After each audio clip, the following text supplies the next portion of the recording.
बहुत समय पहले की बात है।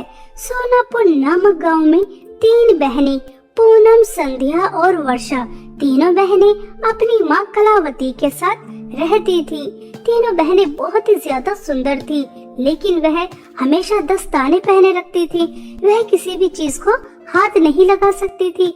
अगर पूनम किसी चीज को हाथ लगाती तो वह चीज बर्फ की बन जाती, और संध्या अगर किसी चीज को हाथ लगाती तो उस चीज में आग लग जाती, और वर्षा अगर किसी चीज को हाथ लगाती तो मानो जैसे धरती पर भूकंप आ गया हो, सब चीजें बुरी तरह से हिलने लग जाती। इसलिए तीनों बहनें भूल कर भी अपने दस्ताने नहीं उतारती थी। आज तीनों बहनों का कॉलेज में पहला दिन था। तभी तीनों बहनों की माँ कलावती तीनों से कहती है, मेरी प्यारी बच्चियों, मैं जानती हूँ कि तुम बहुत ज्यादा समझदार हो, फिर भी मैं तुम्हें बताती हूँ, भूल कर भी कॉलेज में अपने दस्ताने मत उतारना। चाहे कोई तुम्हारे दस्तानों का कितना भी मजाक क्यों न उड़ाए, लेकिन तुम्हें दस्ताने नहीं उतारने। माँ, मुझे एक बात समझ में नहीं आती, हम साधारण सी तो लड़की हैं, फिर हमारे पास ये शक्तियाँ क्यों हैं? आज तक आपने हमें इसके बारे में नहीं बताया, आज तो आपको हमें बताना ही होगा।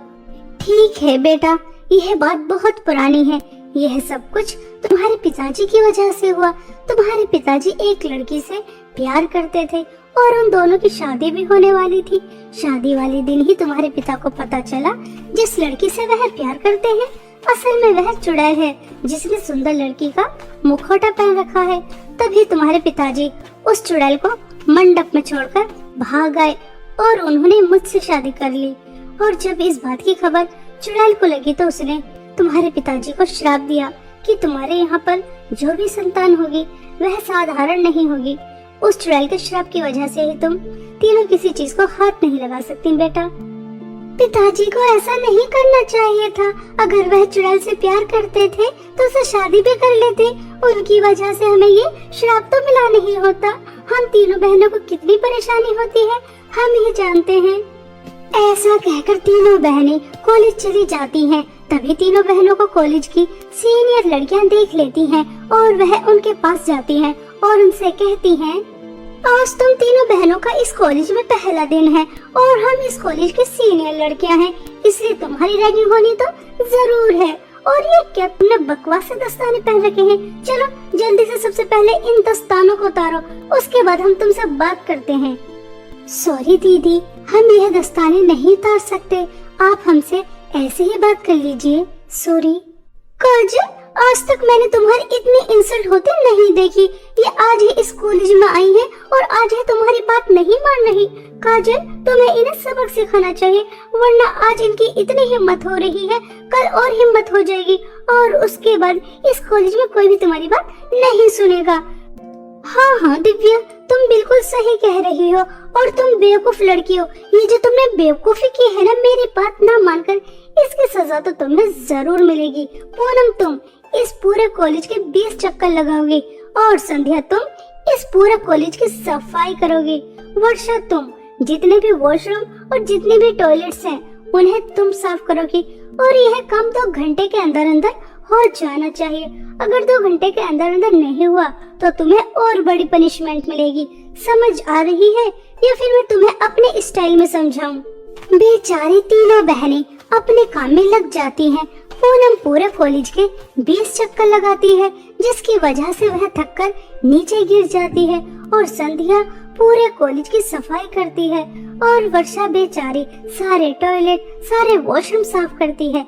इतना सारा काम करने की वजह से तीनों बहनें बहुत ज्यादा थक जाती हैं और वह अपनी क्लास भी नहीं ले पाती और घर आ जाती हैं। अब रोज ऐसा ही होने लगा था। काजल तीनों बहनों से रोज दस्ताने उतारने के लिए कहती और तीनों बहनें मना कर देती और उसके बाद काजल उन तीनों बहनों को कड़ी से कड़ी सजा देती। एक दिन काजल दिव्या से कहती है, दिव्या, कहीं ना कहीं कुछ ना कुछ तो गड़बड़ है जो हमें दिखाई नहीं दे रही। हम इन तीनों बहनों को बड़ी से बड़ी, कठिन से कठिन सजा देते हैं, लेकिन ये तीनों बहनें अपने दस्ताने उतारती नहीं हैं, सजा के लिए तैयार हो जाती हैं। हमें कुछ तो करना होगा जिससे हमें पता चले आखिर इन दस्तानों के पीछे राज क्या है। ऐसा कहकर दोनों एक प्लान बना लेती हैं और दिव्या 3 गिलास के अंदर नशीली दवाई डालकर तीनों बहनों के पास लेकर जाती है और उनसे कहती है, आज तुम्हें बहुत कठिन सजा मिली है। मैं काजल जितनी कठोर नहीं हूँ, इसलिए मैं तुम तीनों के लिए जूस लेकर आई हूँ। तुम तीनों बहन आराम से पी लो, ठीक है? उसके बाद काम कर लेना।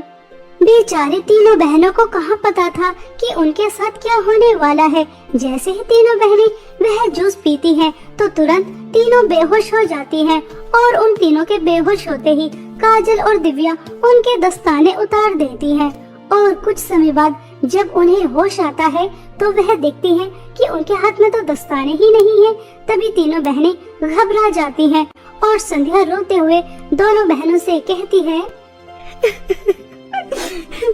दीदी, हमें अपने दस्ताने उतारने ना पड़े, हमारा राज किसी के सामने ना आए, इसलिए कोली जमाकर रोज हम काजल और दिव्या का इतना अत्याचार सहते हैं, इतना सारा काम करते हैं। हमारी पढ़ाई भी ठीक तरह से नहीं हो रही और उसके बाद भी हमारे पास हमारे दस्ताने नहीं है।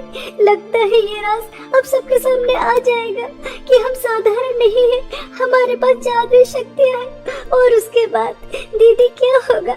हमें इस कॉलेज से निकाल दिया जाएगा, जैसा हमेशा से होता आ रहा है।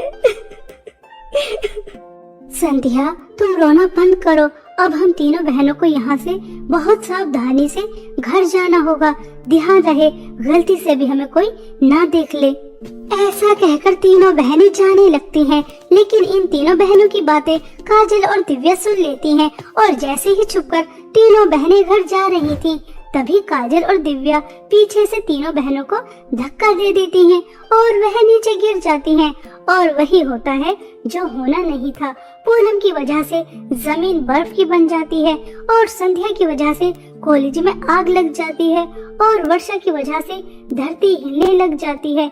और इस तरह पूरे कॉलेज को पता चल जाता है कि ये तीनों बहनें कोई साधारण बहनें नहीं हैं।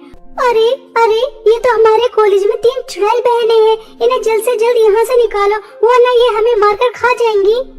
इस तरह पूरे कॉलेज में हड़कंप मच जाता है और प्रिंसिपल तीनों बहनों को अपने कॉलेज से निकाल देती हैं। तीनों बहनें रोते हुए घर वापस आ जाती हैं और अपनी माँ को सब बताती हैं। तभी कलावती कहती है, बेटा, यह तो तुम्हारे साथ बहुत बुरा हुआ। अब तक हमने 5 गांव छोड़ दिए हैं। जहाँ भी तुम लोगों के बारे में पता चलता है वह हमें धक्के मारकर निकाल देते हैं। कॉलेज से तो तुम्हें निकाल दिया गया है, अब ये गांव वाले भी हमें निकाल देंगे। अब तो कुछ करना ही होगा। ऐसा कब तक चलता रहेगा? मुझे पता चला है काली पहाड़ी के पास एक जादूगरनी रहती है, हमें उसके पास जाना चाहिए। हो सकता है कि वह कोई समाधान ही बता दे। इस तरह कलावती अपनी तीनों बेटियों को जादूगरनी के पास ले जाती है और वहां जाकर जादूगरनी को सब बताती है। तभी वह जादूगरनी कलावती से कहती है, हाँ, इसका समाधान है।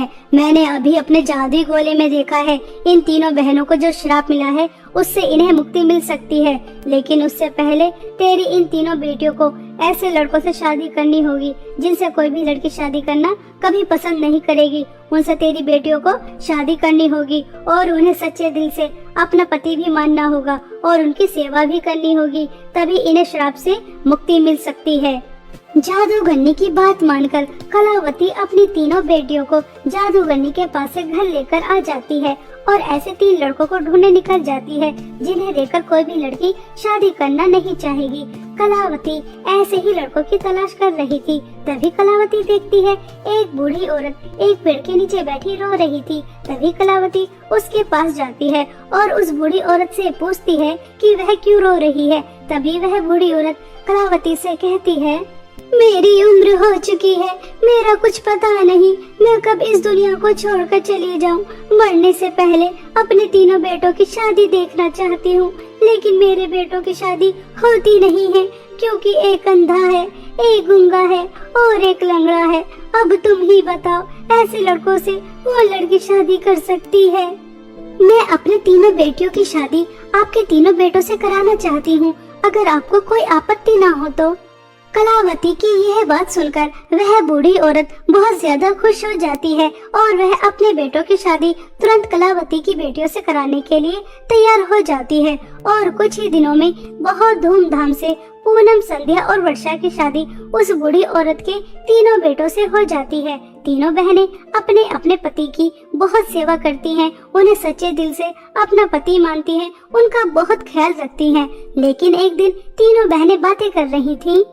काश हमारे पति भी ठीक हो जाएं, मेरा पति बोलने लग जाए, तुम्हारा पति चलने लग जाए और वर्षा तुम्हारा पति देखने लग जाए तो कितना अच्छा होगा। हमने सच्चे दिल से अपने अपने पति को अपना मान लिया है और अगर ये ठीक हो जाए तो कितना अच्छा रहेगा। पूनम बस इतना कहती ही है, तभी वह देखती है कि तीनों के पति बिल्कुल ठीक हो जाते हैं, उनके अंदर किसी भी प्रकार की कोई कमी नहीं रहती। यह देखकर तीनों बहनें बहुत ज्यादा खुश हो जाती हैं। तभी तीनों बहनें समझ जाती हैं कि उन्हें श्राप से मुक्ति मिल चुकी है और उनका वह श्राप वरदान में बदल गया है। तीनों बहनें यह बात खुशी खुशी अपनी सास को बताती हैं। तभी वह खुश होकर अपनी तीनों बहुओं से कहती है, अरे वाह, मेरी तो एक नहीं, दो नहीं, तीन तीन बहुएं जादुई हैं, जिनकी जादुई शक्ति से मेरे बेटे बिल्कुल ठीक हो गए और अब तो धन दौलत की भी कोई कमी नहीं रहेगी। मेरे घर में साक्षात लक्ष्मी आई है, मैं तो धन्य ही हो गई ऐसी जादुई तीन बहुएं पाकर। इस तरह तीनों बहनें जादुई बहुएं बनकर अपने ससुराल में एक हंसी खुशी जीवन बिताती हैं। अब उन्हें दस्ताने भी पहनने नहीं पड़ते। सूरजपुर गांव में चांदनी अपनी सौतेली माँ कौशल्या और सौतेली बहन जूली के साथ रहती थी। चांदनी जब बहुत छोटी थी तभी उसके माता पिता का देहांत हो गया था। चांदनी की सौतेली माँ कौशल्या और उसकी सौतेली बहन जूली उस पर खूब अत्याचार किया करते थे। उससे घर का सारा काम करवाती और उसे ठीक से खाना तक भी नहीं देती थी। कौशल्या को सोने चांदी के गहने पहनने का बहुत ही शौक था। एक दिन कौशल्या की पड़ोसन सुषमा उसके घर आई। अरे ये देखो कौशल्या, मेरा नौलखा सोने का हार आज ही मेरे पति दुबई से लेकर आए हैं, सोची तुम्हें दिखा दूं। अच्छा है ना? अरे छोड़ो, तुम्हें क्या पता होगा इसके बारे में। अब तुम्हारे पति ने कहा तुम्हें ये सब दिया होगा। वो क्या है ना कि सबकी किस्मत मेरी जैसी थोड़ी ना होती है। अच्छा अब मैं चलती हूँ। इतना बोलकर सुषमा वहाँ से चली जाती है, लेकिन सुषमा की कही हुई बातें कौशल्या को सुई की तरह चुभ जाती है। अरे समझते क्या है खुद को? पति ने एक हार क्या ला कर दे दिया, महारानी हवा में उड़ने लगी। अरे मेरे पास इससे भी महंगे महंगे पुश्तैनी गहने रखे हैं। ये गरीब लोग होते ही ऐसे हैं, चार पैसे आते ही हवा में उड़ने लगते हैं। मैं भी किसी से कम नहीं हूँ। मैं भी उसे अपने गहने दिखाऊंगी और फिर पूछूंगी किसके पास ज्यादा गहने हैं। आइवरी। अरे मेरी प्यारी माँ, ये अकेले में किससे बातें कर रही हो? कुछ नहीं। वो चांदनी कहाँ है? मुझे क्या पता, होगी किचन में। चांदनी, चांदनी कहाँ मर गई? जी माँ, आपने मुझे बुलाया? वो मैं किचन में रोटी बना रही थी। ठीक है, वो सब छोड़ और जा। मेरे ये सारे पुश्तैनी गहने हैं, इसे संभाल कर अच्छे से नदी से साफ करके ले आ। रखे रखे धूल जम गई है। और सुन, अच्छे से चमका कर लाना, समझ गई? ठीक है माँ। अब खरी खरी मेरा मुंह देखेगी या जाएगी? जा अब देखती हूँ सुषमा कैसे मेरी बराबरी करती है। इधर चांदनी सारे गहने लेकर नदी में धो रही होती है, तभी गलती से सारे गहने उसके हाथ से छूटकर नदी में बह जाते हैं। हे भगवान, ये मुझसे क्या हो गया? अब मैं माँ को क्या जवाब दूंगी? गहने कहाँ चले गए? अरे कोई पकड़ो इसे। अरे मेरी फूटी किस्मत, अब तो माँ मुझे मार डालेगी। हे भगवान, मैं क्या करूँ? चांदनी वही नदी के किनारे बैठकर रो रही होती है। रोते रोते उसे बहुत देर हो जाता है। फिर वो दुखी मन से डरते डरते घर आ जाती है। मनहूस, कहाँ थी अब तक? लगता है मार खाए तुझे बहुत दिन हो गए हैं, इसलिए तेरा घर के कामों में मन नहीं लग रहा। सुबह से घर का सारा काम वैसे ही पड़ा हुआ है, कौन करेगा? तेरी मरी हुई माँ या तेरा बाप? अभी कर देती हूँ माँ। अच्छा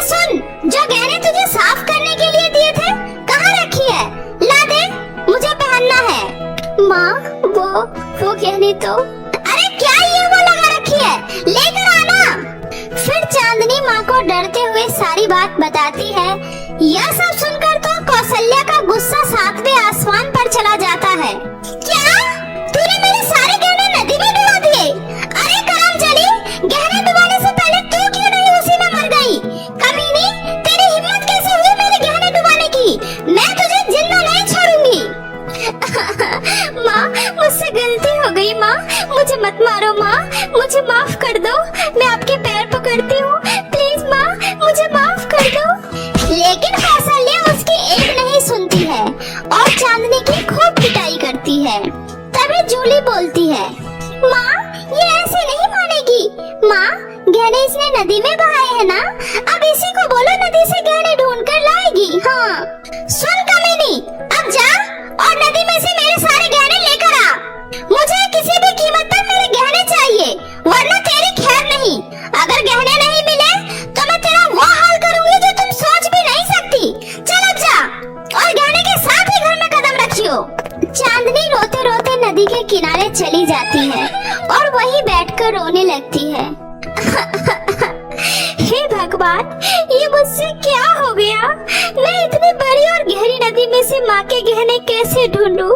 हे भगवान, अब मैं क्या करूं? अगर गहने नहीं मिले तो माँ मुझे मार डालेगी। चांदनी काफी देर तक वहीं बैठकर रोती है। फिर वह सोचती है, अगर बिना गहने के घर गई तो माँ मुझे जान से मार डालेगी। माँ के हाथों से मरने से अच्छा है मैं खुद ही इस नदी में कूदकर अपनी जान दे दूं। यह सोचकर चांदनी नदी में कूद जाती है। चांदनी जैसे ही नदी की गहराई में जाती है तो उसे एक समतल जमीन दिखाई देता है जहाँ एक अलग ही दुनिया बसी हुई थी। वह थोड़ा आगे जाती है तो उसे दो जादुई नदी दिखाई देती है। एक नदी लाल रंग की होती है और दूसरी नदी पीले रंग की होती है, जिसमें से आवाज आती है, जादुई नदी में तुम्हारा स्वागत है लड़की, मेरी नदी में आओ। यहाँ तुम्हें बहुत सारे धन दौलत मिलेंगे। यहाँ तुम्हें तुम्हारी जरूरतों का सारा सामान मिलेगा और तुम यहाँ एक रानी की तरह अपनी जिंदगी गुजार सकती हो। नहीं नहीं लड़की, तुम उस लालची नदी के बहकावे में मत आओ। चांदनी, मेरी नदी में आओ। यहाँ तुम्हें बस जो तुम्हें चाहिए वही मिलेगा। चांदनी थोड़ा सोचकर बोलती है, जादुई नदी जी, मैं आपके पानी में ही आना चाहती हूँ। मुझे मेरे लिए कुछ नहीं चाहिए, ना ही मुझे धन चाहिए। मैं तो यहाँ बस पानी में अपने माँ के गहने की तलाश में आई थी। कृपया करके आप मुझे मेरी माँ के गहने दे दीजिए। मुझे आपसे और कुछ नहीं चाहिए। चांदनी के इतना बोलते ही दोनों नदी वहाँ से गायब हो जाती है और वहाँ एक बहुत ही खूबसूरत परी प्रकट होती है। जादुई नदी में तुम्हारा स्वागत है चांदनी। यह सब क्या है और आप कौन हैं और ये मैं कहाँ हूँ? घबराओ मत चांदनी, यह परियों की दुनिया है और ये जादुई नदी है। हम इस नदी में डूबने वाले हर किसी का इसी तरह से परीक्षा लेते हैं, जिस परीक्षा में तुम पास हो गई। बताओ तुम्हें क्या चाहिए? मुझे मेरी माँ के गहने चाहिए और मुझे कुछ नहीं चाहिए। परी चांदनी को उसकी माँ के गहने दे देती है। साथ ही परी चांदनी को खूब सारे सोने और चांदी देती है, लेकिन चांदनी उसे नहीं लेती है। परी जी, मुझे आपसे ज्यादा कुछ नहीं चाहिए। मुझे बस 10 सोने के सिक्के चाहिए, जिससे मेरी सहेली महक की माँ का इलाज हो सके। और मेरी माँ के गहने मुझे दे दीजिए, बस मुझे और कुछ नहीं चाहिए। ठीक है, तुम्हारी जैसी मर्जी, ये लो, जाओ और हमेशा खुश रहो। और फिर परी चांदनी को नदी से बाहर किनारे पर पहुंचा देती है। चांदनी खुशी खुशी अपनी माँ के सारे गहने लाकर दे देती है। गहने देखकर कौशल्या बहुत ही हैरान होती है। ए लड़की, सच सच बता, ये गहने कहाँ से आए? क्योंकि नदी में गहने डूबने के बाद उसे ढूंढना तो नामुमकिन है। बता, कहाँ से लाई है? और ये तेरे हाथ में सोने के सिक्के कहाँ से आए? ला, दिखा इसे। यह सोने के सिक्के मुझे जादुई नदी वाली परी ने दिया है। परी, वो कहाँ मिली तुम्हें? और फिर चांदनी अपनी माँ को जादुई नदी वाली बात बताती है। यह सब सुनकर कौशल्या बोलती है, अरे मूर्ख लड़की, तूने परी से और भी गहने क्यों नहीं मांगे? और वो जो तुम्हें सोने चांदी दे रही थी, लिए क्यों नहीं? कौशल्या चांदनी को फिर से एक चांटा लगा देती है। माँ, मैंने भी दादाजी से सुना था, उस नदी के अंदर एक जादुई दुनिया है जिसमें बहुत सारी जादुई परियां रहती हैं। माँ, क्यों ना हम खुद वहाँ जाकर परी से ढेर सारे गहने और सोने मांग कर ले आए? अरे वाह बेटी, कितनी होशियार हो गई है मेरी बच्ची। चलो बेटी, हम वहाँ से और भी सोने चांदी लेकर आते हैं। और तू, और सुन मरूज, हमारे आने से पहले घर का सारा काम खत्म हो जाना चाहिए, वरना मार मार कर तेरा कचूमर निकाल दूंगी। इतना बोलकर कौशल्या अपनी बेटी जूली के साथ उस नदी के किनारे जाकर दोनों नदी के अंदर छलांग लगा देती है। तभी वो दोनों जादुई परियों की दुनिया में पहुंच जाती है। थोड़ी दूर चलने के बाद उन्हें भी वहाँ दो जादुई नदी दिखाई देते हैं। जादुई नदी में तुम्हारा स्वागत है, मेरी नदी में आओ, यहाँ तुम्हें जीवन का सारा सुख मिलेगा और यहाँ से तुम जितना चाहो उतना धन अपने साथ ले जा सकती हो।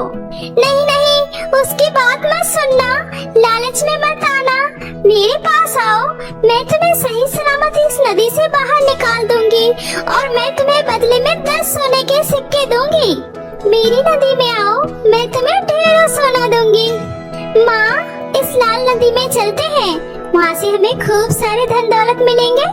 इस बेकार सी नदी में जाने का क्या फायदा? और फिर दोनों माँ बेटी लाल नदी में चली जाती है। तभी वहाँ एक खतरनाक चुड़ैल आ जाती है और बोलती है, लालची औरत, अब तुम हमेशा के लिए मेरी गुलाम बन गई हो और इस लालची जादुई लाल नदी में कैद हो गई हो।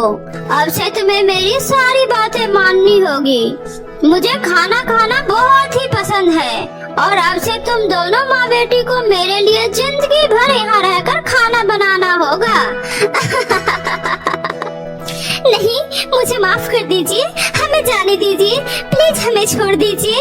कौशल्या और जूली दोनों उस चुड़ैल के सामने बहुत गिड़गिड़ाते हैं, लेकिन चुड़ैल उसकी एक नहीं सुनती और उससे खूब सारे काम करवाने लगती है और वह दोनों हमेशा के लिए वहीं कैद हो जाते हैं। और इधर चांदनी खुशी खुशी अपने घर में रहने लगती है।